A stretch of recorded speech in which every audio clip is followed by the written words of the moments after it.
Hello दोस्तों, कैसे हैं आप लोग। आज मैं आपके लिए जो ऐसे राइटिंग का टॉपिक लेके आया वो है नेशनल एजुकेशन पॉलिसी 2020, यानी कि राष्ट्रीय शिक्षा नीति 2020। ये आपके अपकमिंग एग्ज़ाम्स के लिए काफ़ी इंपॉर्टेंट है। जो आपका एसएससी जीएसटी का एग्ज़ाम आने वाला है उसमें काफ़ी इंपॉर्टेंट होने वाला है ये। ठीक है, तो चलिए हर बार की तरह हम इंट्रोडक्शन यानी कि परिचय से ही शुरुआत करते हैं। National education policy 2020 was started on 29 July 2020 by government of India. जो नेशनल एजुकेशन पॉलिसी 2020 है, इसे 29 जुलाई 2020 को भारत सरकार के द्वारा शुरू किया गया। It replaces the previous national policy on education 1986। इसने जो पहले वाली जो नेशनल पॉलिसी ऑन एजुकेशन थी 1986 उसे रिप्लेस किया है। रिप्लेस का मतलब होता है प्रतिस्थापित किया है। National education policy 2020 aims to transform the Indian education system from pre school to higher education to achieve India's aspirational goals of 21st century. जो नेशनल एजुकेशन पॉलिसी है उसका जो एम है वो है इंडिया के एजुकेशन सिस्टम को transform करना। ट्रांसफॉर्म यानी चेंज करना, उसमें बदलाव लाना। From pre school to higher education, pre school से हायर एजुकेशन तक जो इंडिया का एजुकेशन सिस्टम है उसमें बदलाव लाना। To achieve India's aspirational goals of 21st century, ताकि हम 21वीं शताब्दी के जो इंडिया के एस्पिरेशनल गोल्स हैं उसे अचीव कर पाएँ। एस्पिरेशनल का मतलब होता है आकांक्षीय, गोल्स यानी कि लक्ष्य। जो हमारे आकांक्षी लक्ष्य है उसे हम अचीव कर पाएँ। This policy is designated to develop good human beings possessing compassion and empathy, scientific temper and creative imagination.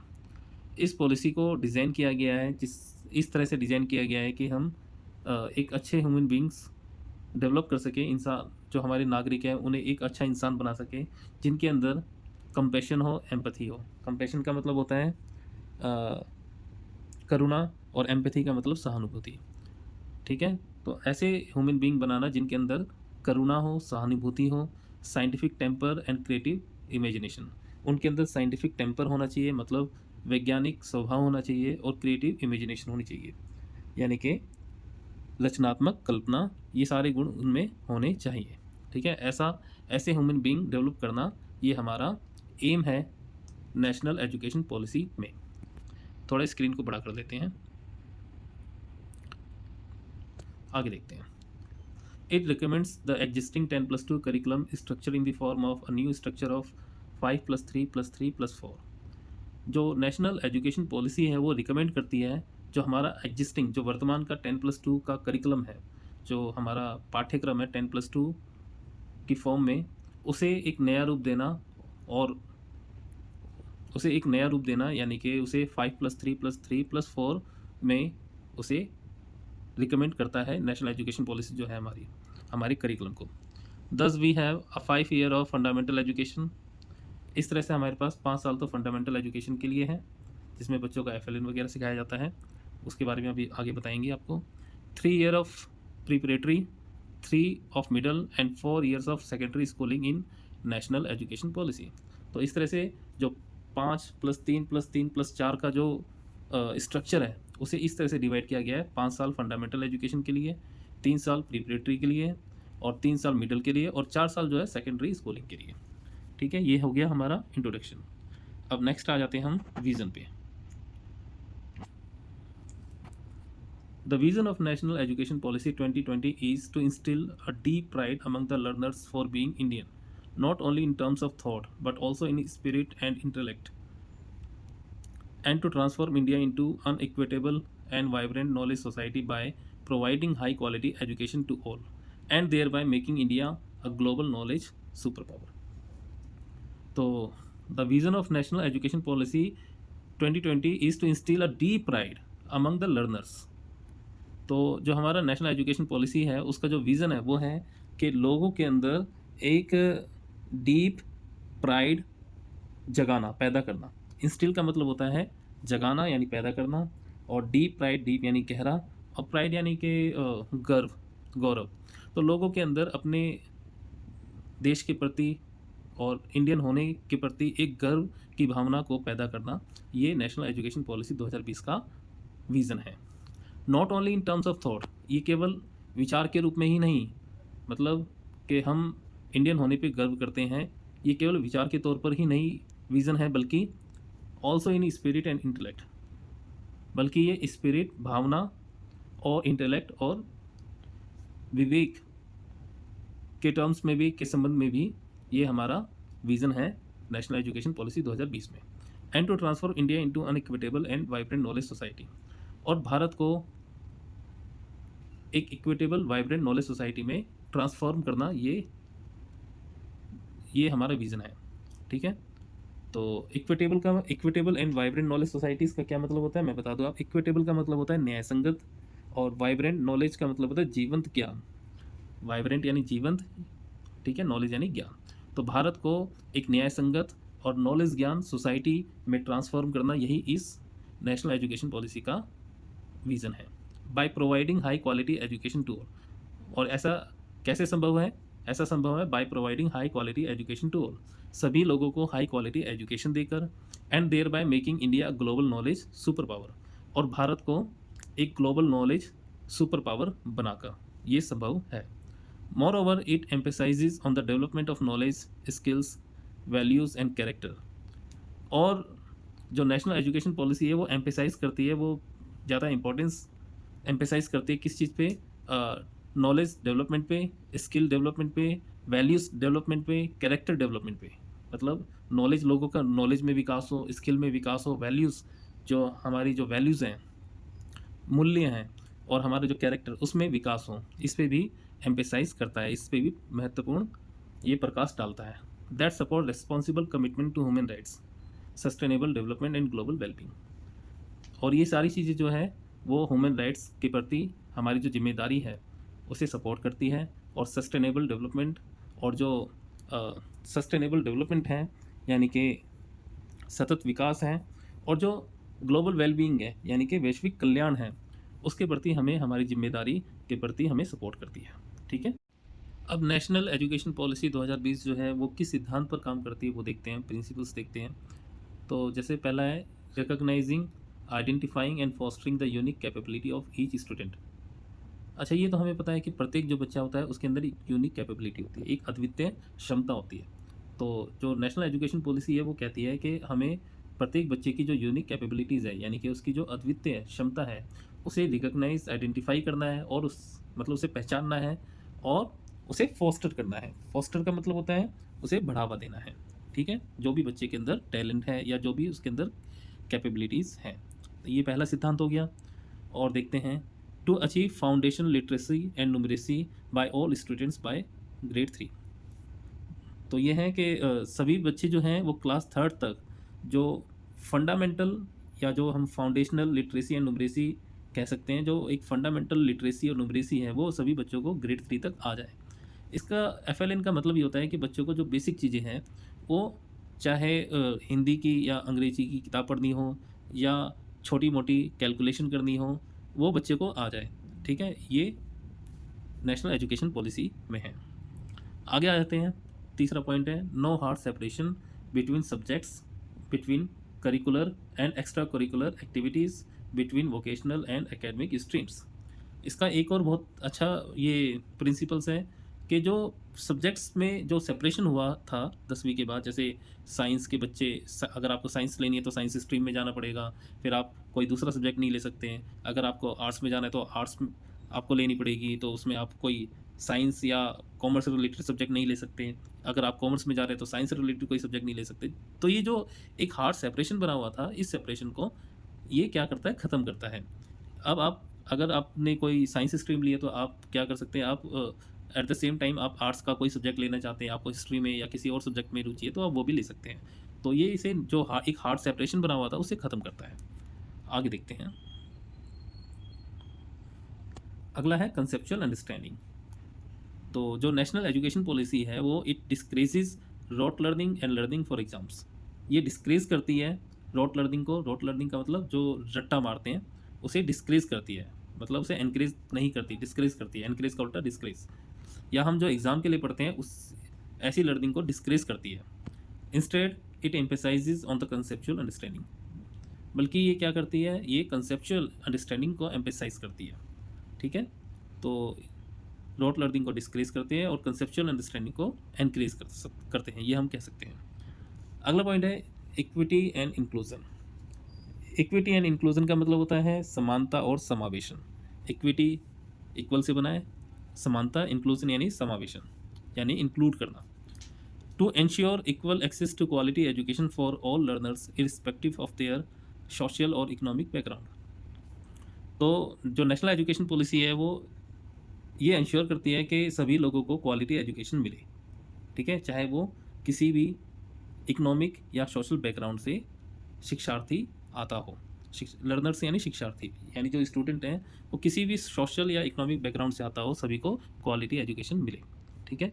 ये हो गया। अगला पॉइंट है quality education.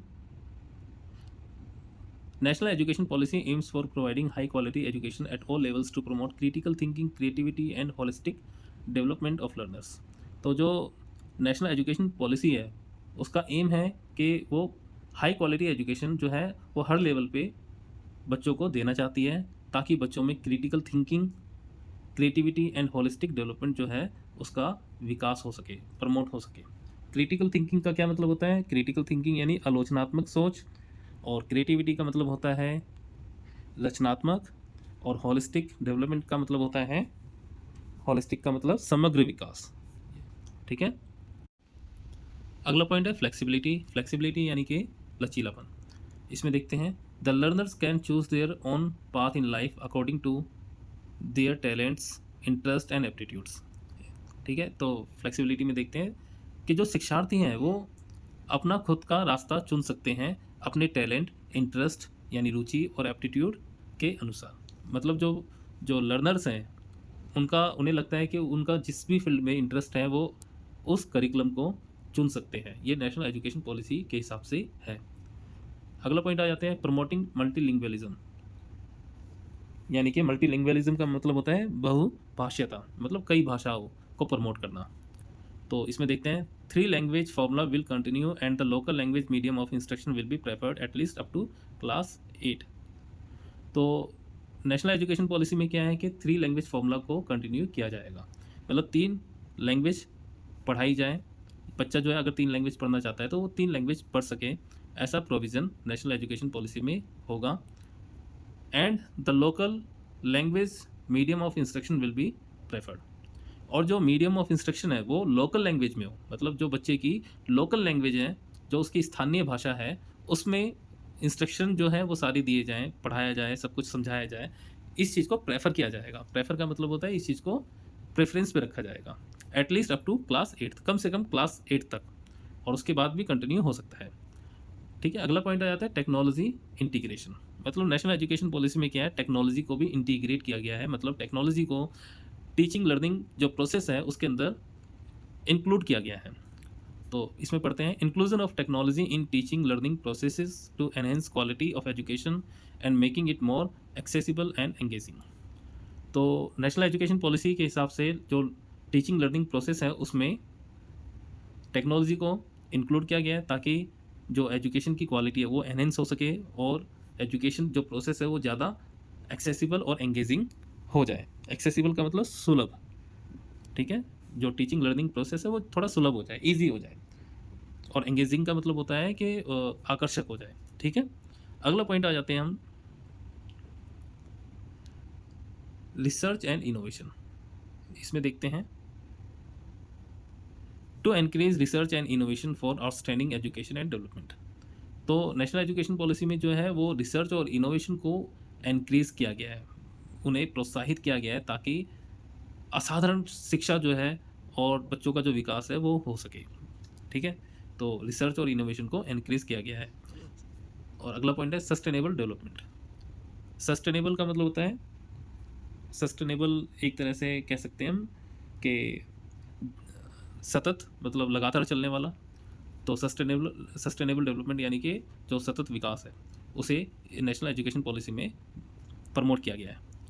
To promote sustainable development, environmental consciousness and responsible citizenship. तो national education policy में जो है वो सस्टेनेबल डेवलपमेंट को प्रमोट किया गया है, और जो हमारी एनवायरनमेंट को लेकर जो कॉन्शियसनेस है, जो हमारी एक तरह की समझ है, उसे प्रमोट किया गया है, और जो हमारे नागरिक होने के प्रति हमारी जो जिम्मेदारियाँ हैं उसे प्रमोट किया गया है नेशनल एजुकेशन पॉलिसी में। अगला पॉइंट अगला पॉइंट आ जाता है global citizenship. To prepare learners to be global citizens by imparting knowledge, skills, values and character that enable them to contribute to the global community. तो जो हमारी नेशनल एजुकेशन पॉलिसी है वो हमारे लर्नर्स को यानी शिक्षार्थियों को प्रिपेयर करती है कि वो ग्लोबल सिटीजन बन सके। ठीक है, ग्लोबल सिटीजन बन सके मतलब उनके अंदर एक वैश्विक नागरिक होने की सारी क्वालिटी आ सके। और ऐसा कैसे संभव है? By imparting knowledge, skills, values and character. उनके अंदर नॉलेज, स्किल्स, वैल्यूज़ और कैरेक्टर लाकर। नॉलेज यानी ज्ञान, स्किल्स आपको मालूम है स्किल होती है, वैल्यूज़ यानी कि संस्कार और कैरेक्टर, और उनके कैरेक्टर को डेवलप करके ये ऐसा करके हम उनके अंदर ग्लोबल सिटीजन्स वाली जो क्वालिटी है वो ला सकते हैं। That enable them to contribute to the global community, और जिससे वो इस योग्य हो पाएंगे कि वो ग्लोबल कम्युनिटी के लिए कुछ अपना योगदान दे पाए, वैश्विक समाज के लिए अपना योगदान दे पाए। ग्लोबल कम्युनिटी का मतलब है वैश्विक समाज। अगला है इथिकल एंड मॉरल वैल्यूज़। इसमें देखते हैं instilling empathy, respect for others, cleanliness, democratic spirit, spirit of service, respect for public property, scientific temper, liberty, responsibility, equality and justice. तो नेशनल एजुकेशन पॉलिसी का जो प्रिंसिपल है वो ये है कि हमारे जो लर्नर्स हैं, जो हमारे शिक्षार्थी हैं, जो बच्चे हैं, उनके अंदर एम्पैथी की भावना आ सके, रिस्पेक्ट फॉर अदर्स, दूसरों के प्रति सम्मान की भावना आए, क्लीनलीनेस, सफाई के प्रति एक अपनी जिम्मेदारी या भावनाएं आए उनके अंदर, डेमोक्रेटिक स्पिरिट, लोकतांत्रिक भावना आए, स्पिरिट ऑफ सर्विस, लोगों की सेवा करने की भावना आए, रिस्पेक्ट फॉर पब्लिक प्रॉपर्टी, और जो पब्लिक प्रॉपर्टी है उसके प्रति सम्मान की भावना आए, साइंटिफिक टेम्पर यानी कि वैज्ञानिक जो स्वभाव है उसकी क्वालिटी आए, लिबर्टी एक स्वतंत्र होने की जो एक भावना है उस वो भावना हमारे लर्नर्स के अंदर आए, रिस्पॉन्सिबिलिटी जिम्मेदारी की भावना आए, इक्वलिटी एंड जस्टिस समानता और न्याय की भावना आए। तो ये सारी भावनाएं जो है हमारे जो लर्नर्स हैं उनके अंदर आए, जिससे कि उनका इथिकल और मॉरल वैल्यूज़ में डेवलपमेंट हो सके। ये नेशनल एजुकेशन पॉलिसी का एक प्रिंसिपल है। आगे देखते हैं holistic development. To emphasize holistic development of learners including physical fitness, mental wellbeing and social development. तो होलिस्टिक डेवलपमेंट का मतलब होता है समग्र विकास, मतलब हर चीज़ में विकास हो बच्चों का।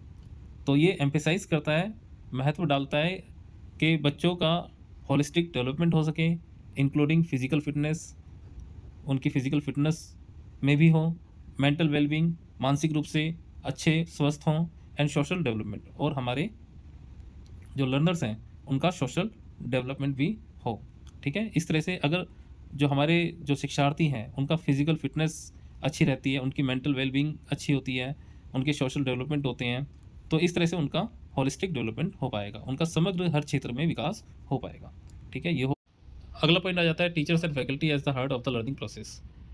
टीचर और फैकल्टी को लर्निंग प्रोसेस का हार्ट माना गया है, मतलब सबसे ज़्यादा इंपॉर्टेंट माना गया है। जिस तरह से हमारी बॉडी में सबसे ज़्यादा इंपॉर्टेंट हार्ट होता है, उसी तरह से लर्निंग प्रोसेस के अंदर भी सबसे ज़्यादा इंपॉर्टेंट टीचर्स और फैकल्टी को माना गया है। तो इसलिए नेशनल एजुकेशन पॉलिसी के अंदर टीचर्स के रिक्रूटमेंट के बारे में बात की गई है। ठीक है, कि जो टीचर्स का रिक्रूटमेंट है वो बच्चों के रेशियो के हिसाब से होना चाहिए।